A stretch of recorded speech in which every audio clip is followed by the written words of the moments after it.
Talk about green flag. Do you ever, like, when you're reading, it's like, and then he growled. I'm just like, "Rawr." how dare you? How dare you? We're back with, I don't know what episode of reading 1-star reviews of our favorite books. And this time we're doing the whole trilogy of ACOTAR. We have done Mist and Fury before, like our, second video. Gosh, yeah, it's been. I don't even remember what they were. I think it's been over a year. Yeah. Yeah. So I don't even know what they were. So, yeah. But we're going to start with book 1. Yep. All right. First one is, this is it. This is the stupidest book I've ever read. Apparently you haven't read The Old Man and the Sea. That's true. That's true. That's funny though. Like, teach their own, I guess. Holly. Okay. Next one. I am a second away from dousing myself in gasoline and lighting myself on fire just so I never have to look at this book again. Wow. That's There's a okay. lot of bad books. And this is not it. This is not that bad. Yeah. I mean, I could see love if it. you're like, yeah, I love it too. If you think it's like mediocre. But it's not bad. No. Badly written. No. Super intriguing. It's not like a bunch of characters that have a bunch of red flags. No. I mean, there's some, but... Yeah, Tamel's kind of sucky. Yeah. But you don't realize it. Yeah, you don't... Spoiler. know. What? I don't know. Huh? Huh? Huh? All right. This one says, a court of dumb heroine and her horny love interest. If I could erase one book from this world, Stop. this would be it. No! Sorry, or maybe not. No. Okay. Yeah. This is the thing about this one is I feel like this is one of my favorite, like, introductions to who Feyre is. Like, of course, when she becomes Fae, like, she's super awesome. But this is her as a human, and she defeats a worm, like, under the mountain. Like, and you think of, like, but no, like, I want to pull up a picture. Here's what the actual worm looks like. Yeah. This is where that's gonna go. Yeah, it's pretty awesome. So yeah, she might have love interest, but she's super awesome. Yes. Though, I mean, I would agree with the horny. I mean, everyone kind of is in the world, to be honest. But it's not all about the romance. Like, there's a good plot to the whole... I feel like the storyline and the romance are, like, pretty parallel. Like, they do a good job of, like, yes, it's pretty romance heavy, but it's also very story, like, plot driven. Yeah. And she's coming to save the Fae. Yes, and, like, it's more than just about the love. Yeah. But the love is good. So, the love's good. I read around 600 pages for what plot? So this is the second Okay, one. I feel like I'm about to... I hate the words growl, purr, roar, huff, or whatever the heck Maas uses. Like, stop. I am remembering one of those shows on Discovery Channel or National Geographic for animals while they're having it. I have no idea if I should cry or laugh. Let me please address how chapter 55 was honestly so gross and unhygienic. Okay, I'll come back to that. All those paints, do you have any idea how much a pack of acrylic paints cost? And you're telling me it's a fake world. It's a fantasy world, and I'm sorry. He's also the High Lord. It's not like money is really an issue, okay? So no, I'm crying for the paints and canvases. They created art in chapter 55. Beautiful How art. dare you? How dare you? And it's unhygienic. Newsflash. The whole process is not the most hygienic. I will agree with the first part. The first part, it's not even that I'm prude. I think it's secondhand embarrassment of, like, just imagining the author writing these scenes and they're like growling, and it just makes me laugh. It makes me laugh. No, I agree. 100%. And it just makes me, like, smirk. I'm just like, what? Well, do you ever, like, when you're reading, it's like, and then he growled. I'm just like, Rawr. It's not. It's like, no, it's not. Or purr. I don't know how to purr. I would growl. I wouldn't be purring. I'm not the purr. But yeah. But yes, I agree with that first part, because I really struggle with those, because I just think they're so funny. All right, next one. DNF'd at 14%. You didn't even get to the good part.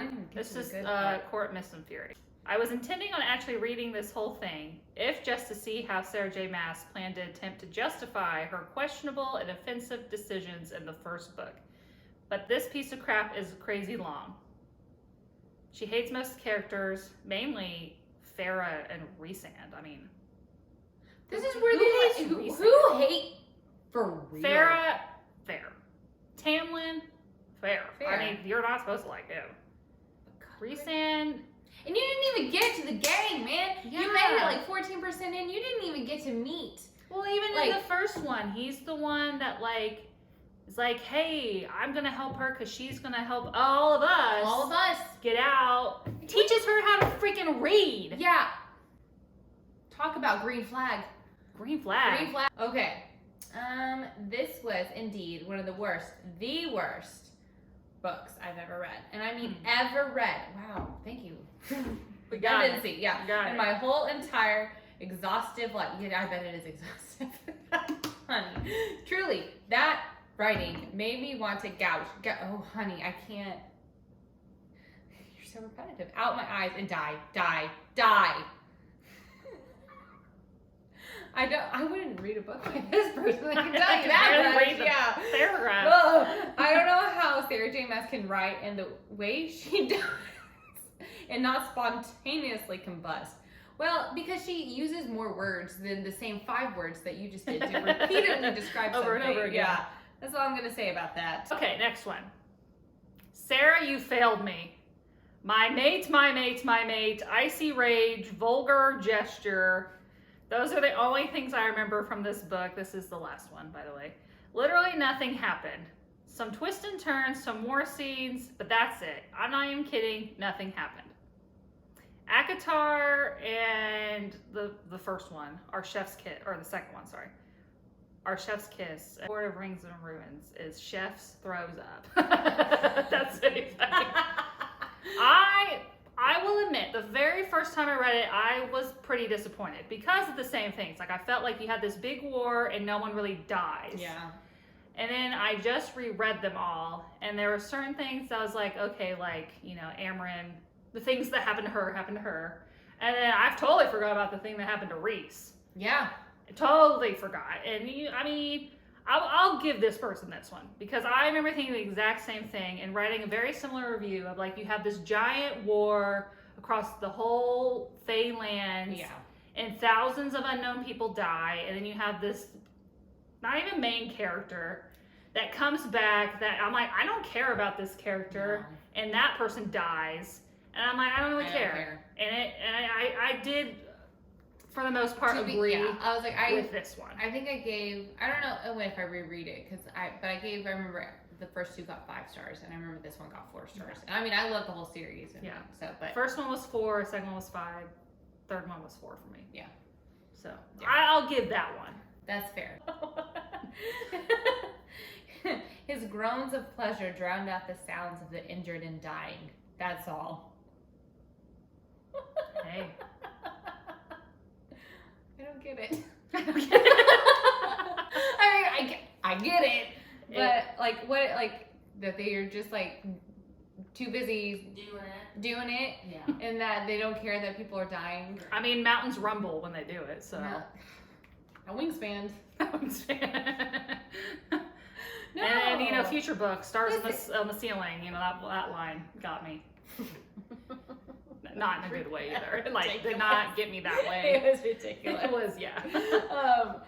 Okay. Yeah, no, but I disagree. Yeah. I disagree with that one. Just because it's still, again, love storyline. I feel like they did a great job. Like, hey, no, we are trying to unite our world so we can defeat this. And it's like, I feel like, you know, going into the series that it's a romance fantasy. Yes, it's romance fantasy. So it's not just a fantasy that's all like, I don't know, Brandon Sanderson, where the romance is a very subplot. I know, it only does is drive the plot. Like, it, like, and I have so much respect for, like. So it's like, you should have known going in if romance isn't your thing. Yeah. And it's like it's gonna be there. New adult romance, and you know they're all growling and rumbling, and they're all Fae. They're all Fae. Yeah. All growling and rumbling while people are dying. All right, next one. 202. That's the number of times the word mate in any of its hellish forms is used in this book. 202. I'm with you, Emma. I know. The mate, like, I am so. in theory, I'm like, giant red flag. I am no one's property. I am not your property. In the book, it's like, you know, you just look over all these things. That you're like, real life, you'd be like, hard no. Like, what? Well, Fantasy life, maybe. And it's like, I do get super annoyed by, like, I know he's got your it. mate. I We get got it. I get it. We get it. Well, that concludes this episode. Yeah. Of reading 1-star reviews of our favorite books, and actually some of those I kind of I agree, and I love the series. we love the series. But yes, I can see the mate, and the growling. the growling. Till next time. Till next time.